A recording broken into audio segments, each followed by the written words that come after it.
Okay, having trouble starting my 2012 Hyundai Elantra Limited. I drove it this morning and it was fine.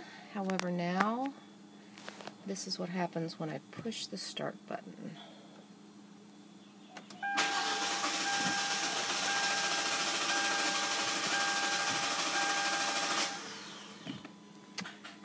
Not a clue as to why that is happening, but it's very frustrating because now I am stuck and I have places to go. Boo.